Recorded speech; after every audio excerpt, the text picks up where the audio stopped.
বেসরকারি শিক্ষক নিবন্ধন ও প্রত্যয়ন কর্তৃপক্ষ এনটিআরসি কর্তৃক সপ্তম নিয়োগ বিজ্ঞপ্তি বিশেষ 2026 প্রকাশিত হয়েছে গত 4 জানুয়ারি 2026 খ্রিস্টাব্দ তারিখে। দেশের সকল এমপিভুক্ত শিক্ষা প্রতিষ্ঠানসমূহের স্কুল, কলেজ, মাদ্রাসা, কারিগরি ও ব্যবসায় ব্যবস্থাপনা নিবন্ধিত শূন্য পদে শিক্ষক নিয়োগ প্রদান করা হবে। আগ্রহী নিবন্ধন সনদধারী প্রার্থীদের নিকট থেকে নিম্নলিখিত শর্তে অ্যাপ্লিকেশন আহ্বান করা হচ্ছে। অর্থাৎ যারা ইতিপূর্বে এনটিআরসিতে পরীক্ষা দিয়ে পাশ করছেন, নিবন্ধন সনদধারী অর্থাৎ সার্টিফিকেট আছে, নিবন্ধন হয়েছে, এরকম ব্যক্তি শুধু এখানে শিক্ষক পদে নিয়োগের জন্য আবেদন করতে পারবেন। যারা এখনো নিবন্ধনধারী না, তাদের জন্য এই সার্কুলার না।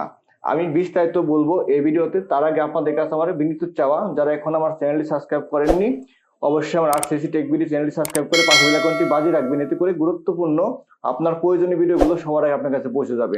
তাহলে চলুন পরবর্তী বিষয়গুলো জানি। এখন নিচে দিকে খেয়াল করেন, এখানে লেখা আছে শূন্য পদের বিবরণ, শিক্ষা প্রতিষ্ঠানের ধরন, পদের ধরন, সংখ্যা। স্কুল ও কলেজে এমপিওতে আপনার লোক নিবে হচ্ছে 29,571 জন, অর্থাৎ বিশাল নিয়োগ। এমপিও ভুক্ত হবে এবং স্কুল কলেজে 29,571 জন লোক নিয়োগ হবে। খেয়াল করেন। এখন আছে মাদ্রাসায় এমপিও ভুক্ত 36,804 জন লোক নিয়োগ হবে। মাদ্রাসায় কিন্তু অনেক লোক নিয়োগ হবে। কারিগরি ব্যবসায় ব্যবস্থাপনা প্রতিষ্ঠানে এমপিও 833 জন লোক নিয়োগ হবে। সর্বমোট লোক নিয়োগ হবে 67,208 জন। বিশাল একটি নিয়োগ প্রকাশ করেছে এনটিআরসি কর্তৃপক্ষ। এটা কিন্তু শুধুমাত্র নিবন্ধনধারীদের জন্য। আমি আবার বলছি, যারা নিবন্ধনে পাশ করেছেন এবং সার্টিফিকেট আছে, শুধু তারাই কিন্তু এখানে আবেদন করতে পারবেন।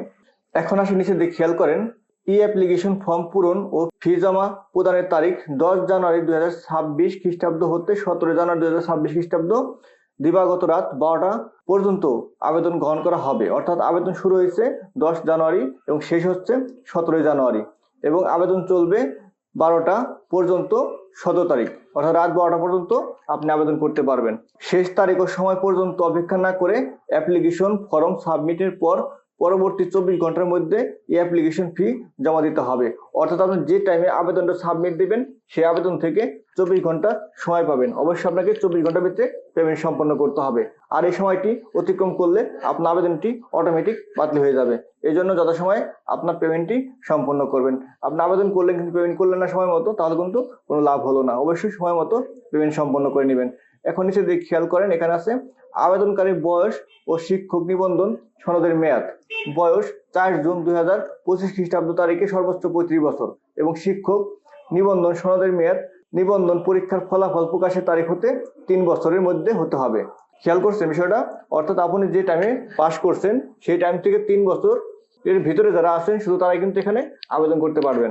এরপর নিচে দিকে খেয়াল করেন, আবেদনকারীর যোগ্যতা সংশ্লিষ্ট বিষয় ও পদ অনুযায়ী নিবন্ধন সনদধারী হতে হবে।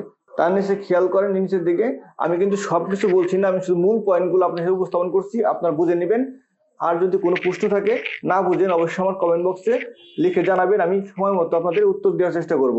এখন আমি নিচে দিকে চলে আসছি। খেয়াল করেন, এখানে আর একটা গুরুত্বপূর্ণ পয়েন্ট আছে, আবেদন ফি।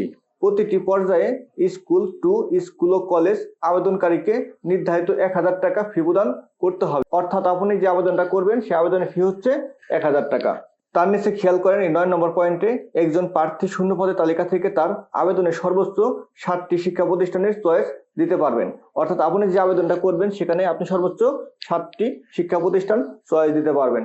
তার নিচে খেয়াল করেন, আমি শুধু আপনাদের মূল বিষয়গুলো উপস্থাপন করছি, বাকিগুলো আপনারা আপনাদের সুবিধা মতো দেখে নেবেন। আমি কিন্তু আপনাদের জন্য পুরো সার্কুলারটা এখানে নিচ থেকে উপর দিকে একবার প্লে করছি। খেয়াল করেন, আমি পুরোটা দেখাচ্ছি আপনাদের। যদি কোনো কিছু বোঝার থাকে এই সার্কুলার থামিয়ে নিয়ে আপনারা কিন্তু পড়ে পড়ে বুঝে নিতে পারবেন যদি কোনো প্রশ্ন থাকে।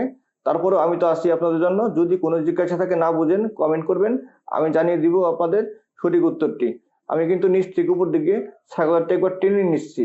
যদি আপনার কোনো জায়গায় বোঝার থাকে বা জানার থাকে বা দেখার প্রয়োজন পড়ে, তাহলে আপনি কিন্তু এই ভিডিওটি একবার থামিয়ে নিয়ে আপনার প্রশ্নের উত্তরটি কিন্তু একবার এই সার্কুলারটি পড়লে পরে কিন্তু পেয়ে যাবেন। আমি কিন্তু পুরো সার্কুলারটি পড়িনি, আমি শুধু মূল বিষয়গুলো উপস্থাপন করছি। আমি আপনাদের জন্য পুরো সার্কুলারটি নিচ থেকে উপর দিকে একবার টানলাম। আশা করি আমার চ্যানেলটি সাবস্ক্রাইব করে পাশে বেল আইকনটি বাজিয়ে রাখবেন, এতে করে নতুন ভিডিওগুলো সবার আগে আপনাকে পৌঁছে যাবে। ধন্যবাদ, ভালো থাকবেন। আবার আসবো আপনার জন্য নতুন কোনো একটি ভিডিও নিয়ে।